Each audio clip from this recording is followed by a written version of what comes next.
Informasi simpang siur di tengah penyebaran virus corona yang kian meledak ini dengan daya tular yang tinggi membuat survival brain manusia teraktivasi.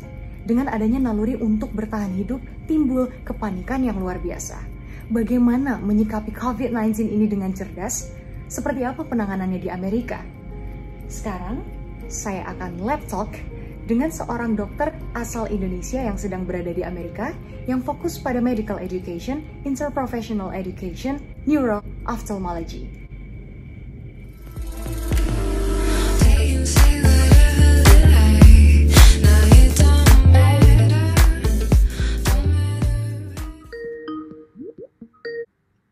Halo, assalamualaikum, Dokter Doni. Waalaikumsalam. Nah, saya udah terhubung nih dengan Dokter Widyandana MHPE PhD SPM yang sekarang sedang fellowship spesialis neuro-ophthalmology di Moran Eye Center, Salt Lake City, Utah University.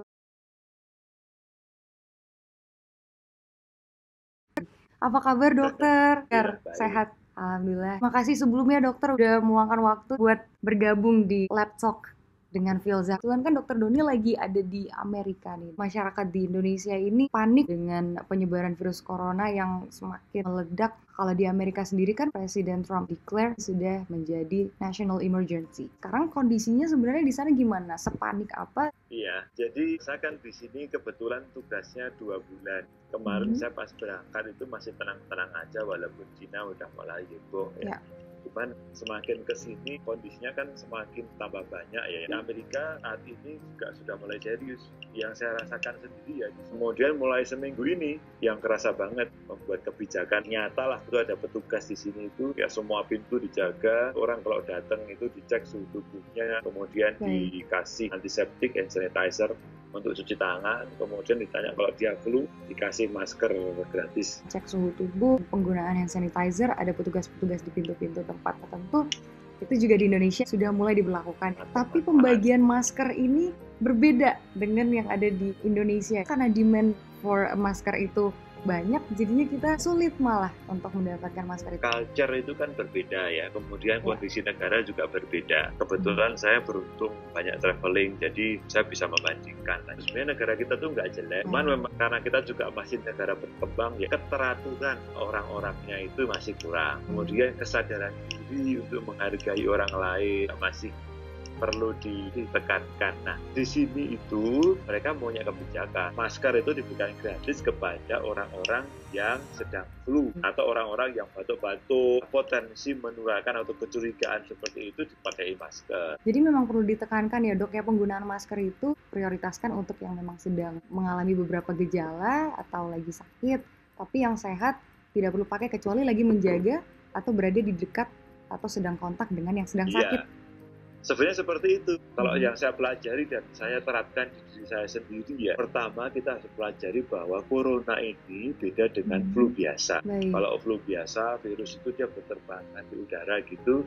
Corona ini dia menularnya tidak lewat udara, tapi lewat droplet. Droplet itu kalau orang batuk, kita ngomong terlalu dekat, dia nyemprot ngomongnya gitu. Nah, itu bisa menularkan. Social distancing itu benar banget. Jadi kita menjaga jarak interaksi sama orang, menjaga kalau orang itu memang kayaknya batuk-batuk gitu ya, kita langsung pergi aja, itu bagus ya. Atau kita buat sistem kalau orang batuk nggak boleh datang ke tempat kita. Pola pikir yang menurut saya harus kita pikirkan adalah kalau kita sedang batuk-batuk, pilek, flu yang kayaknya akan mengenalkan ke orang lain, itu harusnya kesadaran diri ya.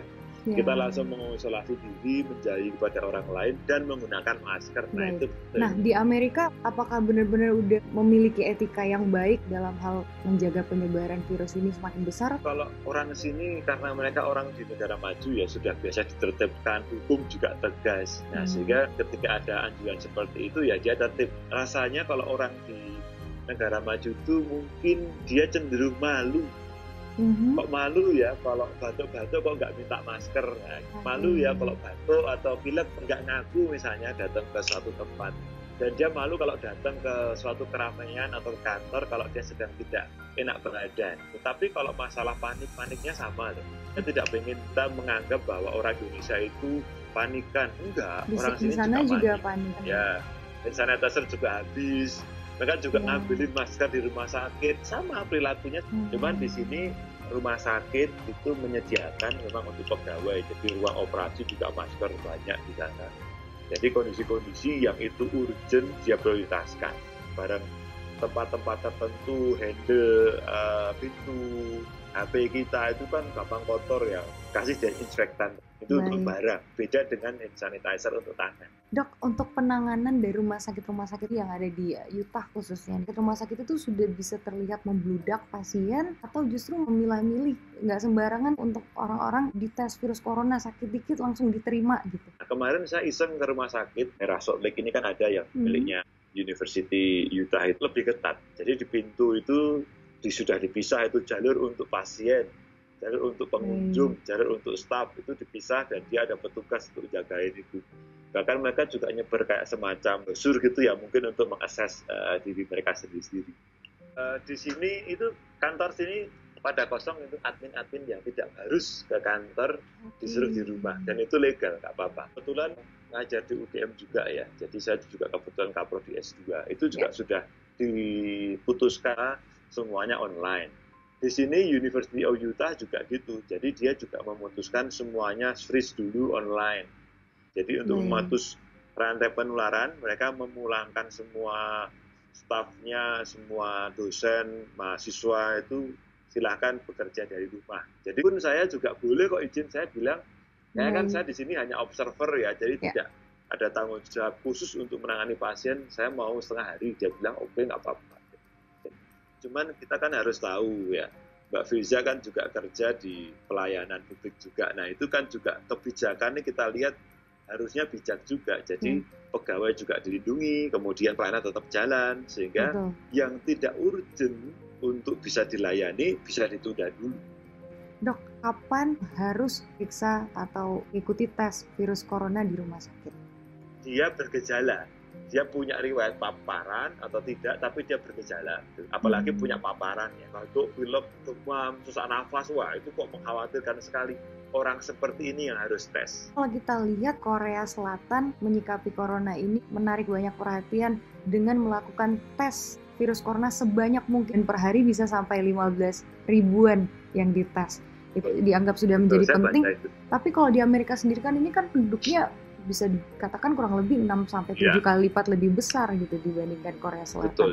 Menurut saya ya, yang menjadi suatu pertimbangan dalam mengambil kebijakan publik tadi, itu mestinya juga ada banyak faktor. Misalnya faktor biaya, itu paling gampang lah. Misalnya tes ini digunakan untuk semua orang. Menurut saya kalau misalnya negara itu tidak mampu ngetes semua, ya paling tidak orang-orang yang sudah tadi ya, punya riwayat terpapar dan ada gejala, itu wajib dites. Kayak Amerika ini menurut saya juga dia akan kesulitan biaya juga kalau harus meng-cover semua masyarakatnya. Kemarin ada yang menghubungi gitu, ya dia kamu belum masuk kriteria, nah itu kan kebijakan juga. Nah sehingga yang penting untuk situasi sekarang ini adalah mulai dari diri sendiri untuk tidak ketularan dan tidak menularkan. Ya, nah itu kuncinya, tidak menularkan maupun ketularan. Yang sehat harus tetap sehat, yang sakit harus sehat. Ya. Dok, nah saya pengen nanya beberapa hal, ini adalah fakta atau mitos nih dok? Banyak tips-tips yang diberikan, tapi nggak tahu kebenarannya. Konsumsi bawang putih bisa mencegah corona. Secara ilmiah memang memperbaiki daya tahan tubuh. Jadi boleh mengkonsumsi karena makanan termasuk bawang putih tadi, buah sayur, vitamin C, kemarin orang bilang empon-empon ya, jahe dan sebagainya boleh. Itu memang memperbaiki daya tahan tubuh. Mandi air panas juga bisa meminimalisir tertularnya corona. Saya pribadi ya, saya tidak setuju sih. Itu mitos mandi ya. Air panas memang nyaman ya. Saya di sini juga mandi air panas karena memang suhunya dingin. Tapi kalau di Indonesia menurut saya tidak harus. Mandi air panas tidak harus, tapi kebersihan tubuh itu penting. Tangan kita kalau kita pegang muka itu jadi menularkan. Biasaan ngucek mata, pegang hidung, mulut itu dihilangkan. Dihilangkan. Ya walaupun itu sulit karena diteliti ternyata pas sehari itu kita bisa 2.000-3.000 kali pegang muka. Oke. Fakta atau mitos COVID bisa ditularkan melalui gigitan nyamuk? Enggak bisa. Mitos ya dok. Penularannya lewat droplet. Berikutnya fakta atau mitos dok, menerima paket atau barang dari Tiongkok berbahaya untuk saat ini?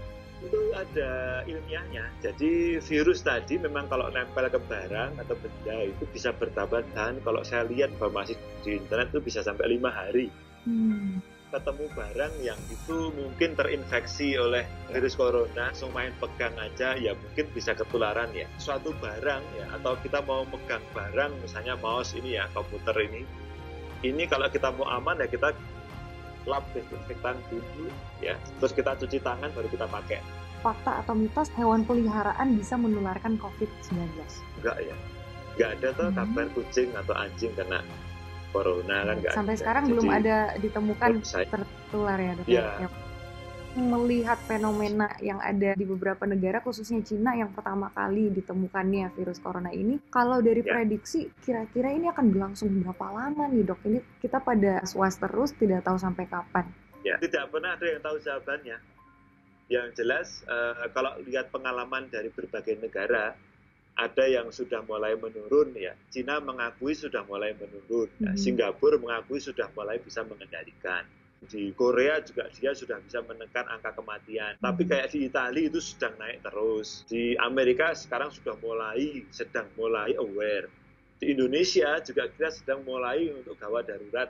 Kalau lihat dari pengalaman suatu negara, misalnya Cina ya, kita tidak pernah tahu itu kenyataannya bagaimana ya. Tapi mereka mengatakan sudah mulai menurun. Kalau kita lihat itu sekitar 4 bulan itu mulai menurun. Nah, belajar dari negara-negara yang sudah mulai menangani dan mulai menunjukkan memang terbukti berhasil ya.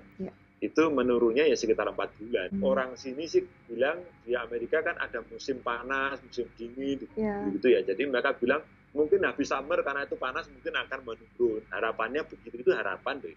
Nah, Indonesia kan panas terus. Kita harus menekan penularan, kemudian nanti orang tetap akan mungkin ada yang sakit, tapi sakit ringan, sehingga dia kemudian punya daya tahan tubuh. Nanti setelah itu mulai virus tadi benar-benar sudah tidak bisa menular ke orang lagi, karena orang udah mulai kuat. Nah, itu prediksi saya ya mungkin ya sama seperti Cina ya, sekitar 4 bulan, mungkin 6 bulan.